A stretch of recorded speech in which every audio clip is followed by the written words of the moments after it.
everyone. Hey. Hi. Hello.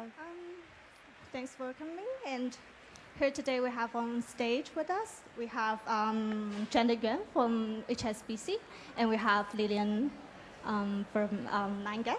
And we're talking about startup mentality for this session. So it's always very fascinating to see how startups operate, the dynamics within it, the devotion and all that. And that's something that big banks and big corporations like HSBC is also very keen on catching on with that value. So today we'll talk about how these mentality in a startup and how can big corporations like HSBC can learn from those startups. And before we go any further, I would like to mention to the audience that we're open for questions. So if you have anything you would like to ask for our panelists, you can raise your hand and let me know.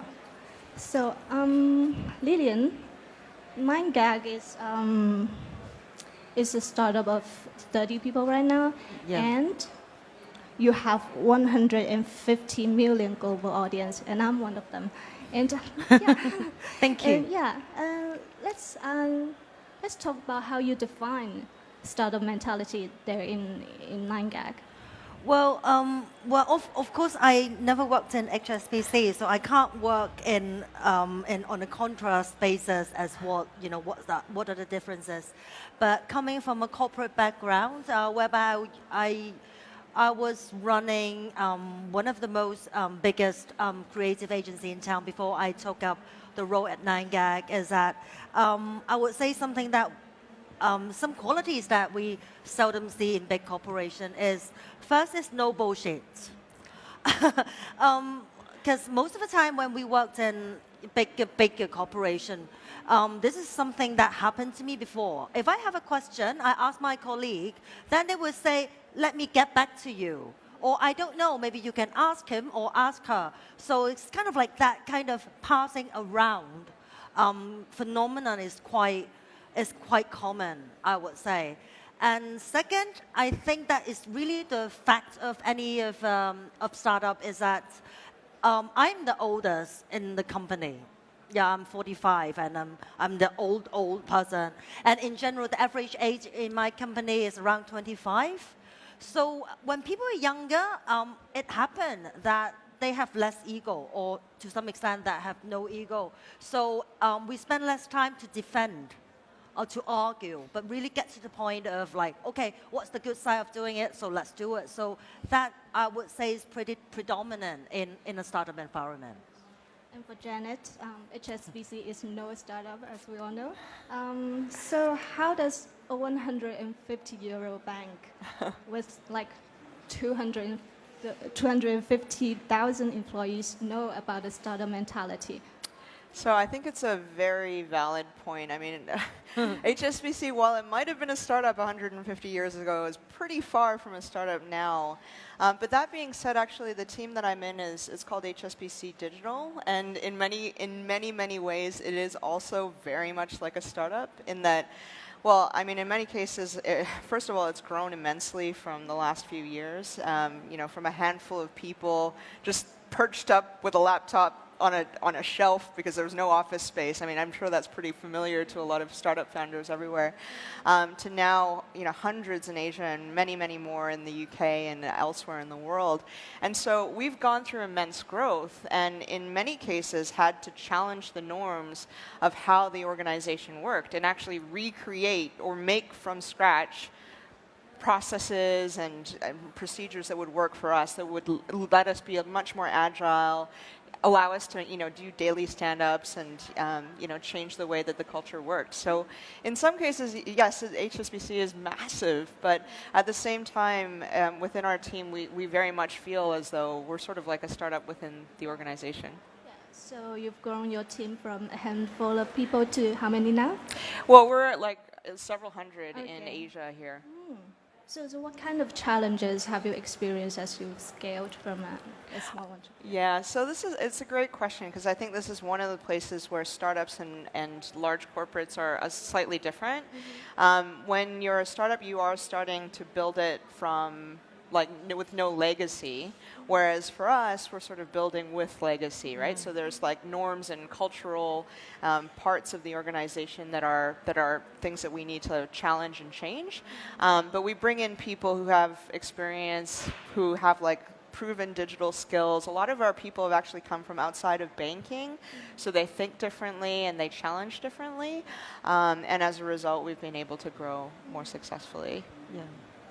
But by the way, I think startup also have legacy because I've always heard from the engineers that, despite the fact that we are only 9 years old, we have lots of legacy codes.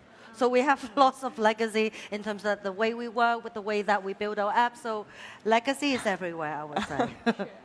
And for 9gag, it also started as a team of several people to now 30 members. Yeah. And you've already expanded and opened office in New York. Yes. So how does that experience of going global and having a global presence? Well, first of all, it's not really global. We just have, another own tiny there. office Yeah. in New York, but it's really thrilling experience for us because, we now have 150 million users. So most of them, US is our core market, so it's very logical for us to establish or set up an office in New York. But at the end of the day, I guess no matter how big your office is, the biggest asset is still the people. It's very important that we find the right people to find the people with the right mentality, because it's very toxic.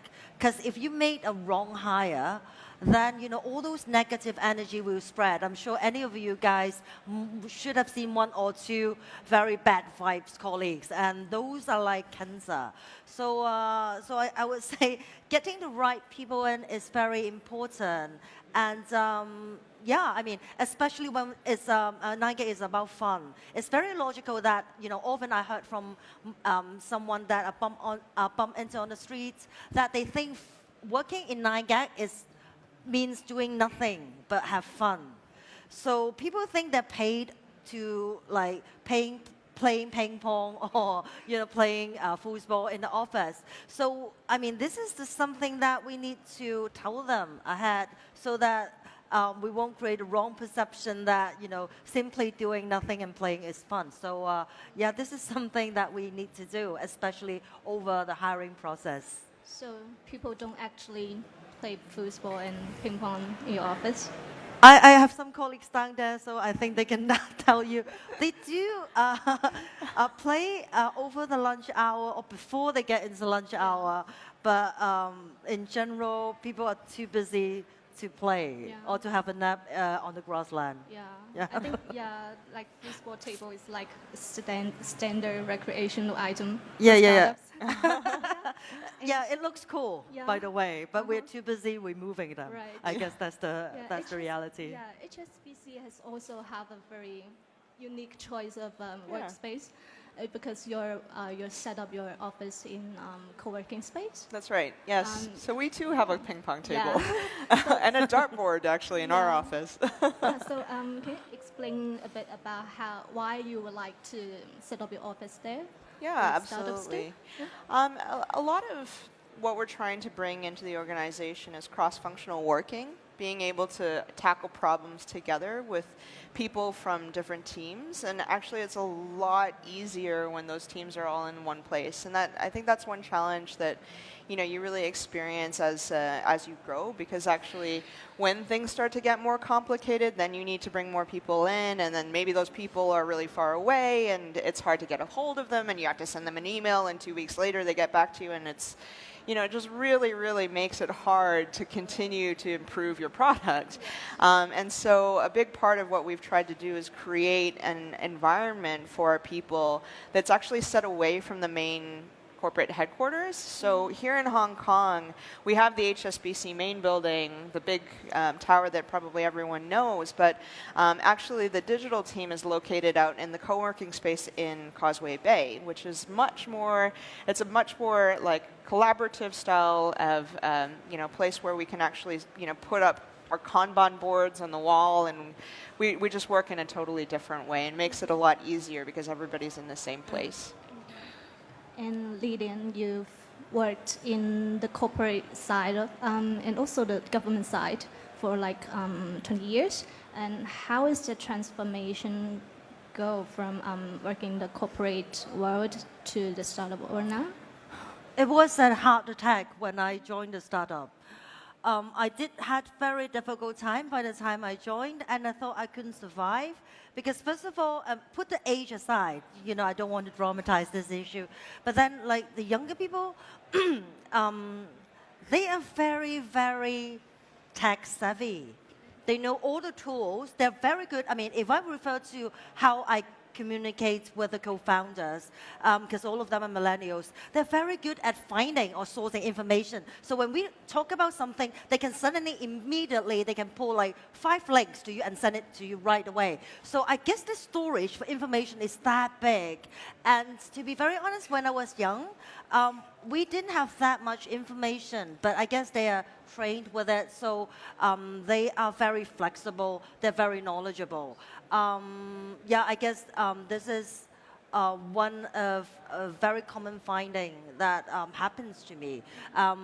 So at my age, I would say, I need to embrace that I'm not the best. I don't know it all, and I have to ask. And it's okay not to pretend that you know everything. I think that is very, very important for, I guess, for anyone who works in a startup or a bigger corporation. So with your experience working for startups, what would be some of your advice for bigger corporations in adopting a startup mentality? What needs to be changed in bigger corporations? I'm not sure this is the only advice, but in general, I think the one thing that I hated the most when I was working in bigger corporations is that there is always a common saying that I've been there, I've done that. That's absolutely wrong. I guess this is what happened to Nokia or BlackBerry when they were discussing about new trends, is that, well, I've seen that, nothing, stay calm and, let it cool down for a while and things will change. This will never happen. You will die. So I guess you have to admit that, there are changes. It will make you feeling very insecure, but you have to embrace it and then you have to make the move. And there is no excuse, I would say. And for Janet, of course, HSBC is value the startup mentality and is adopting it. So what would be your advice to other big corporations who would also like to adopt this mentality in their operations?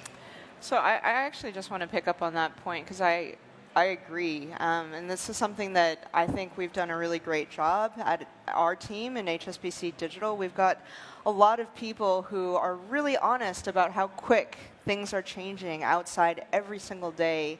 And actually, it's in really understanding what the pace of that change is and then identifying opportunities in that change and then doing something about it.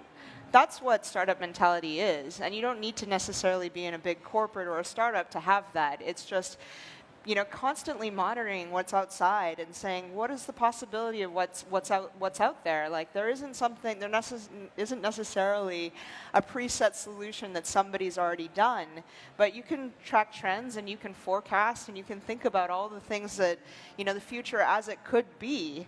And your ability to implement that, I think, is really exciting, and that's certainly what gets me up in the morning, and I think that's something that is what's driving many of our teams as well, and I think that that's common, not just for startups, but also any organization that just embraces an innovation mindset. I'm going to open the floor for questions. I think we still have time to take one or two. So anyone in the audience who would like to ask a question?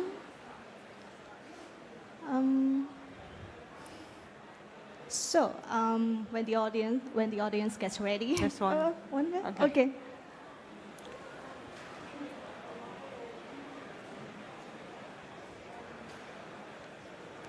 Hi, I'd like to address this question to either or both of you. In the field of diversity with, say, HSBC, how much importance is given to people with disabilities and the inclusion of them in the workplace? And also in startups, is that a consideration that is given? Because you mentioned age as a factor, but is disability anywhere on that sphere? Thank you. We can start with Janet. Sure. Yes, absolutely. I would say actually, hand on heart, I think HSBC is one of the most diverse and inclusive places that I've ever worked. And that's incredibly important to me because especially being in innovation, I think you really need a diversity of views, and there's really no substitute actually for your own experience and bringing your experience to the workplace and saying and being confident to say how that experience has actually affected your the way that you live your life and what that brings to your products and services. So yeah, there's at HSBC there's inclusion policies for pretty much everything, disability, age, gender. Everything. So yes, absolutely. Well, I guess startup is we have less rules about how we hire, because I do believe we won't do it for the sake of overdoing it. For example, given nature of the average age of our employees, 20-something, we won't do it like overdoing it by so we're so young, so let's hire someone that's really old. It doesn't work, right? At the end of the day, everyone is different. And startup is a playground where we celebrate diversity anyway. We celebrate the diversity of ideas. We celebrate the diversity of people's background. But then in our eyes, when we make the hire, there are only good people, smart people, or not smart people, right? So we have to hire the one who are smart to join us. We won't say, okay, now we have very smart people, let's go for hiring some unsmart people for diversity. It doesn't work, right? So I guess it's like, let's go for the best hire, because talking about gender diversity, there are only capable women, capable people or not capable people. If a woman is incapable, then it's incapable. We won't say it's incapable women. So at the end of the day, it goes back to the capability of the people, whether they fit in the team. We are not for overdoing something for the sake of doing something. I think our time's up. So thank you very much. Thank you very much, Lillian. Thank you very much, Janet. Thank you. Thank you, guys. Thank you.